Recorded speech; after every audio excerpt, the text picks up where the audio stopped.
తెలంగాణ రాష్ట్రంలో ఎన్నికలు పూర్తయిన తర్వాత రకరకాల ఎగ్జిట్ పోల్స్ అనేటివి తెరపైకి వచ్చినాయి. ముఖ్యంగా కొంతమంది చెప్పేవి నిజం అవుతాయని చెప్పేసి ఒక సెంటిమెంట్ గతంలో ఉండేది, కానీ 2018లో ఆ విషయం ఆ సెంటిమెంట్ వర్కౌట్ కాలేదనేది బహిర్గతమైంది.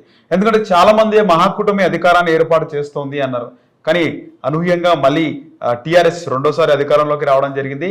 ఈసారి ముఖ్యంగా హేమీలు ఒకే నియోజకవర్గంలో పోటీ పడిన వేళ ప్రముఖ ఆస్ట్రాలజర్ వేణుస్వామి సినీ ప్రముఖులకే కాదు రాజకీయ ప్రముఖుల కూడా ఎలా ఉంటది వాళ్ళ జాతకరీత్యా చెప్తూ ఉంటారు. ఆయన కూడా బీఆర్ఎస్ రాష్ట్రంలో చేసేదేం లేదు, అలాగే జాతీయ రాజకీయాల్లో కేసీఆర్ తిప్పేంత ఆస్కారం కానీ అదృష్టం కానీ కేసీఆర్ జాతకంలో లేదని చెప్పి ఆయన స్పష్టం చేశారు. అయితే వేణుస్వామి బీఆర్ఎస్ అధికారంలోకి రాదు ఈసారి అని చెప్పిన అంశంపై మనతో మాట్లాడడానికి సీనియర్ జర్నలిస్ట్ ఆది నారాయణ గారు ఉన్నారు. మాట్లాడతాం సార్. నమస్కారం. నమస్తే. ఇప్పుడు ఫస్ట్ 2 ముక్కలు విందాం, అసలు వేణుస్వామి ఏమన్నాడు చెప్పండి సార్. తెలంగాణ రాష్ట్రంలో బీఆర్ఎస్ అనేటువంటిది కొత్త పార్టీ బీఆర్ఎస్ గా రూపాంతరం చెందింది. సో ఇది కేంద్ర రాజకీయాలను ప్రభావితం చేసే పరిస్థితి లేదు. దీనికి ఈయన చెప్పే కారణాలు ఏంటంటే కేటీఆర్కి ఏలినాటి శని, కేసీఆర్కి అష్టమ శని, వ్యయ కుజుడు కవితకి, అంటే వీళ్ళు ముగ్గురు కీలకమైన వాళ్ళు. ఎవరు ఇప్పుడు బీఆర్ఎస్ అంటే ఈ ముగ్గురు కీలక నేతలు. తర్వాత నెక్స్ట్ వన్ వచ్చి +1 హరీష్ రావు గురించి ఏం చెప్పాలి. హరీష్ రావు కూడా మామగారు ఉన్నంతసేపు నేను యాక్టివ్ పాలిటిక్స్ అంటే హెడ్డింగ్ పాలిటిక్స్ అంటే నేనే తలగా ఉండి నడపడము అనేది జరగదు, ఎందుకంటే ఆయనే నాకు పెద్ద దిక్కు, ఆయన ద్వారా నేను రాజకీయాల్లోకి వచ్చాను కాబట్టి నేను దీనిలో ఈ పోటీలో లేను ఆయన ఎప్పుడో తప్పుకున్నాడు. ఆయన వెళ్తాడేమో అని కూడా ఈయన ఎదురు చూశాడు, అయిపోయింది ఆయన స్టోరీ. ఇక్కడ ఈ ముగ్గురికి ఏలినాటి శని కేటీఆర్కి బలంగా ఉంది అని అంటారు. దీన్ని తీసుకొని ఆ తర్వాత అష్టమ శని కేసీఆర్కి బలంగా ఉంది అని అంటాడు. సరే, మనము నువ్వెవడివా, నువ్వు జ్యోతిష్కుడివా పెద్ద, లేకపోతే నువ్వెవడివా, నువ్వు పొలిటికల్ అనలిస్టువా, అసలు నీ క్యారెక్టర్ ఏంటి, నీ అర్హత ఏంటని రేపు నన్ను అడగొచ్చు. కానీ నాకు ఉన్న పరిజ్ఞానంలో అందాజుగా నేను కొంత చెప్పే ప్రయత్నం చేస్తాను. ఫస్ట్ ఆఫ్ ఆల్ అష్టమ శని కేసీఆర్కి. అష్టమ శని అనేది ఎట్లుంటుంది అంటే నీకు మొత్తం ప్రాణాన్ని ఏం తీయదు. అష్టమ శని మొత్తం నిన్ను తీసి తొలగించి పక్కన పడేదు. నీకేం చేస్తుందంటే ఆటంకాలని క్రియేట్ చేసి పక్కన పెడుతుంది. నువ్వు నీ పొజిషన్లోనే ఉంటావు. అష్టమ శని ఉన్నప్పుడు ఏమవుద్దని నీ ఉద్యోగం ఎక్కడికి పోదు, నీ పదవి ఎక్కడికి పోదు, నీ రాజస్యం ఎక్కడికి పోదు. కానీ నీకు ఒడిదుడుకులు వెనక ముందు ఆ గుర్రం సరిగ్గా నడవదు ఆ బండి మీద, అంతే. ఇప్పుడు ఏం జరగబోవచ్చు దీన్ని బట్టి మనం ఒక అంచనా వేసుకుందాం. చెప్పండి సార్. ఏంటంటే ఈయనకి రేపు ఏదన్నా పొరపాటున ఒక హంగు రావచ్చు. హంగు వచ్చినప్పుడు ఏమవుద్ది, ఎంఐఎం అనేది ఎంఐఎం ఇప్పటి వరకు ఉన్న విధానం వేరు, కానీ ఎంఐఎంకి ఒక సీట్ తక్కువ వస్తుంది. ఆఫ్ కోర్స్ ఇప్పటి వరకు ఎంఐఎం ఉన్న విధానం వేరు. నేను నా వల్లే ఈ బొమ్మ నిలబడింది అన్నప్పుడు దాని స్టోరీ వేరుంటది కదా. నా పాదబస్తి, నా నియోజకవర్గాలు వేరుంటది కదా. అలాంటివి క్రియేట్ చేయొచ్చు, అలాంటివి ఎదురుపడతాయి.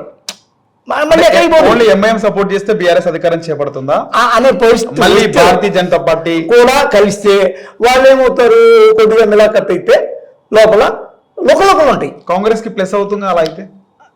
వాళ్ళు ఏం చేస్తారు, ఇప్పుడు బీజేపీ ఎంఐఎం బీజేపీ 2 ఉన్నాయండి. వీళ్ళ క్యారెక్టరైజేషన్ బట్టి చూస్తే వాళ్ళకి ఏది సేఫ్ అనేది వాళ్ళకి తెలుసు. 2 తీసుకుంటే సార్ ఇక్కడ బీఆర్ఎస్ కి భారతీయ జనతా పార్టీ ఒకటి సపోర్ట్ చేస్తే వేరేలా ఉంటది, ఎంఐఎం ఓన్లీ ఎంఐఎం ఇస్తే వేరేలా ఉంటది. ఎంఐఎం భాజపా బీఆర్ఎస్ కలిసి ప్రభుత్వాన్ని ఏర్పాటు ఎప్పుడు కానీ బీజేపీ అనేది నేరుగా వచ్చి ఇప్పుడు ఏపీలో కానీ 2014 ఎన్నికల్లో కానీ తర్వాత ఏర్పడ్డ మంత్రి మండలిలో వాళ్ళ ఆరోగ్య శాఖ, దేవాదాయ శాఖ 2 తీసుకున్నారు. మాణిక్యరావు దేవాదాయ శాఖ, కామినేని శ్రీనివాసరావు అనేవో ఆరోగ్య శాఖ. అక్కడ ఎన్డీఏ గవర్నమెంట్ లో అశోక్ గజపతిరాజు ఆయన కేంద్ర మంత్రిగా విమానయానం మొదటి. అయితే అంత డైరెక్ట్ గా ఉండకపోవచ్చు, ఎందుకంటే భావస్వరూపేత అసెంబ్లీలో బల ప్రదర్శన జరుగుతాయి ఉంటది, డాక్యుమెంట్ సపోర్ట్ చేస్తారు. దాంట్లో తెలియదు, మద్దతు తెలియదు కదా. వాళ్ళు నేరుగా ప్రత్యక్షంగా ఉండకపోయినా వెనక నుంచి ఈ గవర్నమెంట్ ని పడగొడితే వచ్చే గవర్నమెంట్ ఏది, కాంగ్రెస్. నాకెందుకు, నాకు నా ఆగర్భ శత్రువు బీఆర్ఎస్ కాదు. ఒకవేళ ఎంఐఎం కాంగ్రెస్ తో జత కడితే, ఎంఐఎం కాంగ్రెస్ తో జత కట్టడానికి స్కోప్ ఇప్పటి వరకు ఎంత ఉంది, ఎవరు ఎక్కువ మాటింటారు అనేది. ఎమ్మెల్యేలు అందరూ కూడా బెంగళూరుకి వెళ్ళారు. సార్ నేను ఇప్పుడు బాగా చెప్పేదేనండి, అసదుద్దీన్ ఓవైసీ ఏం థింక్ చేస్తాడంటే నేను ఎవరికి సపోర్ట్ చేస్తే ఎవడు నాకు ఆన్సరబుల్గా ఉంటాడు. ఇప్పుడు కేసీఆర్ ఇక్కడ చూస్తే రేవంత్ రెడ్డి, జానారెడ్డి, ఉత్తమ్ రెడ్డి, బట్టి విక్రమార్క, సీతక్క, ఇంకా ఇంకా ఇంకా జానారెడ్డి, జగ్గారెడ్డి. జీవన్ రెడ్డి కూడా ఉన్నాడు, జగ్గారెడ్డి, జీవన్ రెడ్డి కూడా ఉన్నాడు. వాళ్ళందరూ ఆస్పిరెంట్సే. వీళ్ళని నేను ఈ కొద్దిసేపట్లో ఇతన్ని పట్టుకొని బాగా దువ్వి ఏదో మధ్య చేసుకొని సెట్ చేసి పెట్టుకుని అన్న మారిపోతాడు. నేను వాడిని 24 గంటలు చో అనుకుంటా వాడిని ట్యూన్ చేసుకుంటా నా వల్ల అవుద్దా? ఇప్పుడు మీరున్నారండి, మీకు నాకు ఏదో ఒక ఒప్పందం ఉంది. ఈ ఒప్పందాన్ని పదే మార్చుకుంటే నా పరిస్థితి ఏముంటుంది? నేను పదే మిమ్మల్ని మళ్ళీ ట్యూన్ చేసుకుంటూ ఉండాలి ఇంకో మనిషిని. ఈ స్కోప్ ఇక్కడ ఉంది, అదే ఇక్కడ లేదు. ఇక్కడ బీఆర్ఎస్ ఒకడు పోతే ఇంకోటి వస్తాడు, ఆయన ఇంకోటి కేటీఆర్. నాకు బాగా ఇబ్బందిగా ఉందిరా భయ్, నాకు ఆరోగ్యం సహకరించట్లేదు, నా కొడుకు ఈరోజు చేస్తాడు. ఎప్పుడో జరిగిపోవాలి ఇది, యువరాజు పట్టాభిషేకం జరగల. ఆయన అర్హతను ప్రశ్నించారు. ఈ రోజున ఆయన తిరిగి నిరూపించుకొని పీఠంగా నెక్కితే ఆయన నాకు అర్హత ఉందని ధైర్యంగా చేసేస్తాడు. ఇంకోటి వాళ్ళ నానే పీఠం వదిలేస్తే ప్రముఖ ఆస్ట్రాలజర్ వేణుస్వామి చాలా మంది జాతకాలని సరిచేశారు. ఇక్కడ ఇదే వేణుస్వామి అనేవాడికి ఏం చెప్పాడంటే ఏలినాటి శని గురించి చెప్పాడు కేటీఆర్కి. ఏలినాటి శని అనేది ఏం చేస్తుందంటే 3 పార్ట్లు ఉంటుంది. నాకున్న పరిజ్ఞానం మేరకు చెప్తున్నా, వేణుస్వామిని డామినేట్ చేసేంత గొప్ప కాదు ఇది. First 2.5, second 2.5, third 2.5. First 2.5 pickup ఉంటుంది, నీకు ఒక ఆశ చూపిస్తుంది. సెకండ్ 2.5 నేను దిస్తుంది. థర్డ్ 2.5 నేను మళ్ళీ లేపుతుంది పైకి. ఈ 3 పార్ట్లో ఫస్ట్ 2.5 అయిపోయింది, బాగుంటుంది. ఫస్ట్ 2.5 బాగుంటుంది. బాగున్నప్పుడు పదవి గిదవి రావడము. 2.5 years ఫస్ట్ 2.5 years 7.5 శని అంటే 7.5 ఏళ్ల పాటు ఉండేది. ఈయన ఇప్పుడు ఫస్ట్ 2.5లో మంచిగా ఉంటాడు, బాగుంటుంది, ఆయనకు ఒక హోప్ ఇస్తుంది. నేను సీఎం అయినా అని అనుకునే వరకు చేస్తుంది ఆయనకి. ఆ తర్వాత ఆయన కష్టాలు పడేస్తుంది, మొత్తానికి అయిపోతాడు. ఆయనకి ఏం రావాలో అది వచ్చేస్తుంది, పికప్ వస్తుంది. ఆ పాయింట్ ఆఫ్ వ్యూలో చూసినా బీఆర్ఎస్ అనే దానికి సరే ఆయన ఏమన్నాడంటే సెంట్రల్ లెవెల్లో ఇది పాలిటిక్స్ చేయలేదు, అంత ప్రభావితం కాదు అని ఆయన తేల్చి చెప్పినట్టుగా మాట్లాడాడు. కానీ ఇక్కడ ఏంటంటే ఇక్కడి వరకు చూస్తే ఈయనకున్న అష్టం శని, కేసీఆర్కున్న అష్టం శని దృష్ట్యా హంగు. ఒకవేళ ఏదన్నా ప్రాబ్లం అయ్యి ఏలినాటి శని ఉన్నా కానీ ఫస్ట్ 2.5 ఏళ్ళు ఇవి పాజిటివ్గానే ఉంటుంది. ఈ 2 పాయింట్ల ఫీల్డ్లో చూసినా కానీ అధికారం వెళ్ళేంత దరిద్రపు కొట్టు పరిస్థితులు, దారుణమైన పరిస్థితులు ఉందని లేదు. అఖండ రాజయోగం లేదు కదయ్యా, అఖండ రాజయోగం ఉంటే కదా సీఎం పదవి వచ్చేది అనేది మాట్లాడవచ్చు కాలంలా. కానీ వయసు రీత్యా శనేశ్వరుడి ప్రభావం తేడాగా ఉంటుంది. నీకు చిన్న వయసులో, మధ్య వయసులో, వృద్ధాప్యము, ఈ 3 తేడాల్లో చూస్తాడు. శనేశ్వరుడు అసలు పట్టడం అంటే దాని అర్థం ఏంటంటే శని ఏమనుకుంటాడంటే నేను ఇతనికి గుణపాఠం చెప్పడానికి వస్తాను అని వస్తాడు అంతే. ఈ రోజున మీకు మీ చేత చెప్పించాల్సిన పాఠాలను చెప్పించేశారు అనుకోండి, వృద్ధాప్యం వచ్చేసింది అనుకోండి, వృద్ధాప్యంలో మిమ్మల్ని ఇంకా దీవించడం తప్ప శిక్షించడం ఉండదు. మీకు దీన్ని బాగా చూస్తే మీకు ఒక ఇది ఏంటంటే కరెక్ట్గా ఏలినాటి శనిలో మోడీకి ప్రధానమంత్రి పదవి వచ్చింది. ఫస్ట్ 2.5 years సార్, ఓవరాల్గా అదేంటంటే శని అనేవాడు, శని మహానుభావుడు, ఆయన్ని శని భగవాన్ అంటారు. అంత తేలిగ్గా తీసి పడేయకూడదు. షిరిడీలో ఉంటుంది అదే షిరిడీలో శని సింగనాపూర్. అయితే శని ఏం చేస్తాడంటే ఆయన రాను నీకు పరీక్షలు పెట్టి పాస్ అయిపోయాక మీకు యోగా మీద మొదలు పెడతాడు. మీరు పడాల్సిన అష్ట కష్టాలు పడిపోయారండి, ఇక మిమ్మల్ని పెట్టాల్సిన ఇబ్బందులు లేవు. అలాంటప్పుడు ఏమవుతుంది, ఇప్పుడు పరీక్షలన్నీ పాస్ అయిన తర్వాత ఏమిస్తారు, సర్టిఫికేట్ ఇస్తారు కదా. అలాగా శని పోను గతంలో మీరు చేసిన తప్పులను తీసుకొని దానికి ఫలితం ఇవ్వడం మొదలు పెడతాడు. ఈ తప్పులన్నీ క్లియర్ అయిపోతే మళ్ళీ దానికి పాజిటివ్ వైబ్రేషన్ ఇస్తాడు. అంటే వయసు పెరిగే కొద్దీ శని మిమ్మల్ని క్షమించడం మొదలు పెడతాడు. మళ్ళీ ఆ తర్వాత యోగకారకుడు అవుతాడు. ఈ పాయింట్ ఆఫ్ వ్యూలో 70 ఏళ్ల వయసున్న కేసీఆర్ గతంలో ఏమన్నా తప్పులు చేసి ఉంటే, ఆయన ద్వారా ఏదన్నా తప్పులు కానీ జరుగుంటే వాస్తవానికి జరిగి ఉండొచ్చు కదా సార్.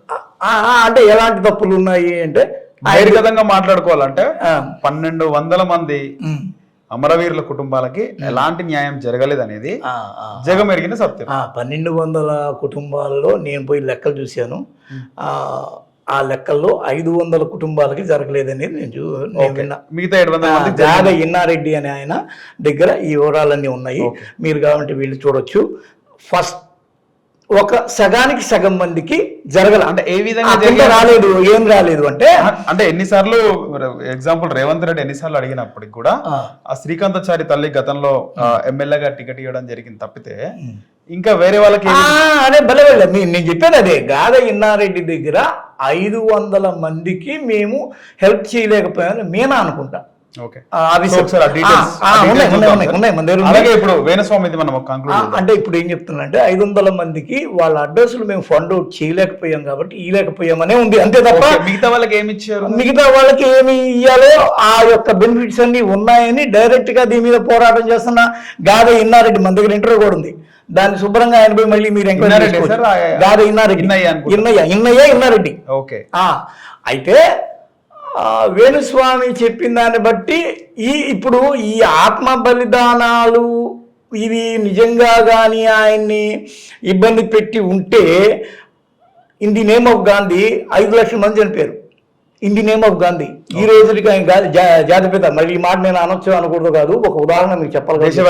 దేశవ్యాప్తంగా ఆ రోజున పార్టీషన్ జరిగినప్పుడు 5 లక్షల మంది చనిపోయారు అనేది ఒక అంచనా. 5 లక్షలు. ఆయన ఆ తర్వాత ఆయన ఒక దారుణమైన దీనిలో చనిపోయాడు, ఎవరు గాడ్స్ చంపేసిన దానివల్ల. కానీ గాంధీ అనేవాడి కీర్తికి, గాంధీ అనేవాడి యొక్క హోదాకి ఇప్పటికీ ఎక్కడ అపశృతి లేదు. ఇప్పటికీ ఆయన గాంధీ తాత మీ నోట్లో ఉంటాడు. ఆయన తొలగించడం అనేది ఎవడు సాధ్యం కాదు. ఆయన కీర్తి అఖండ. ప్రపంచంలో ఏ రాజకీయ నాయకుడికి లేనన్ని విగ్రహాలు ప్రపంచవ్యాప్తంగా గాంధీకి ఉన్నాయి, ప్రతి దేశంలో. అంబేద్కర్ ఉన్నాయంటే సార్, బాబాసాహెబ్ అంబేద్కర్. అది ఇండియాలో, ప్రపంచవ్యాప్తంగా కూడా గాంధీయే టాపు. గాంధీ అనేవాడు అంబేద్కర్ ఇప్పుడు పికప్ అయ్యాడు, గాంధీ ఫస్టే పికప్ అయిపోయాడు. కాబట్టి గాంధీ అనేవాడికి ఆయనకు వచ్చిన కీర్తి ఏం లేదు. అంటే కాజ్ అనేది ఇంపార్టెంట్. ఈ రోజున నువ్వు అన్నావు 1200 మంది యొక్క ఆత్మ బలిదానాలు అని. ఎంతమందికి రాష్ట్రం విడిపోవడం వల్ల అధికార లబ్ధి జరిగింది, రాజకీయ హోదా వచ్చింది, పలుకుబడి పెరిగింది, మంత్రి పదవులు వచ్చాయి, వీటికి కూడా లెక్క ఉంటుందిగా. ముఖ్యమంత్రి అభ్యర్థులు అయినారు, ఎంతమంది అయ్యారు, వీటికి కూడా ఒక లెక్క ఉంటుందిగా. వీళ్ళు కూడా కొన్ని వందలు ఉంటారుగా. ఇది కొట్టేసి ఇప్పుడు మ్యాథమెటిక్స్ లో టక్ టక్ టక్ టక్ కొడుతూ పోతుంటే ఇవి కూడా ఇది పుణ్యమే కదా. ఆయన వల్ల, కేసీఆర్ వల్ల చాలా మందికి జరిగిన లబ్ధి వేరే ఉంటది. రాష్ట్రం విడిపోతే ఖచ్చితంగా ఒక లబ్ధి అనేది ఉంటది సార్. అలాగే ఇప్పుడు వేణుస్వామి చెప్పిన దాంట్లో వాస్తవం ఎంత అవాస్తవం ఎంత ఉందంటారు? అంటే వేణుస్వామి అనేవాడు ఇక్కడే కాదు, అక్కడ ఏపీని కూడా పట్టి పీడిస్తున్నాడు. మొన్న మేము ఒక ఫంక్షన్కి కాదు ఒక కార్యక్రమం పోయాం. ఆ కార్యక్రమం పోతే అక్కడ నిజంగా పాపం కమ్మ మహిళలు, వాళ్ళు అమాయక ఇన్నోసెంట్ ఇల్లాళ్ళు, వాళ్ళు ఈ వేణుస్వామి చెప్పినవన్నీ నిజాలు అయిపోతున్నాయి. సమంత నాగ చైతన్య వీళ్ళిద్దరు వేడిపడిపోతారు అన్నాడు, విడిపోయారు. ఆ హీరో ఇట్ అవుతాడు, ఈ హీరో ఇట్ అవుతాడు అన్నాడు, అయిపోయినాయి. అవి అయిపోయినాయి. పోతే అవి ఇవి చెప్పినవన్నీ నిజమవుతున్నాయి. దరిద్రం. నేను చెవులారా అన్నమాట ఇవి. ఇప్పుడు రేపు చూస్తే జగన్ వస్తాడు అని అంటున్నాడు ఇక్కడ. ఈ ఎట్టవుతుంది ఏందో, ఇతను చెప్పేవన్నీ నిజాలు అవుతున్నాయి, మళ్ళీ జగన్ వస్తాడా? వాళ్ళ సామాజిక వర్గాల ప్రకారం వాళ్ళకి చంద్రబాబు రావాలి, వాళ్ళ ఇంట్లో కుక్కలు కూడా అదే అనుకుంటుంది. ఆ క్రమంలో వేణుస్వామి ఈ మధ్య కాలంలో ఆయనకి మొన్నటి వరకు ట్రాక్ రికార్డ్ బలంగా ఉంది. మొన్న ఈ మధ్య ఎక్కడో సోషల్ మీడియా చూసా, ఆయన భారత్ గెలుస్తుంది ఫైనల్స్లో అని అనడం ఏదో జరిగింది, అది పోయింది. అలాంటివి 1-2 ఎక్కడికైనా ఉంటాయి. 100లో 90 వస్తేనే వాడు గ్రేట్ కదా.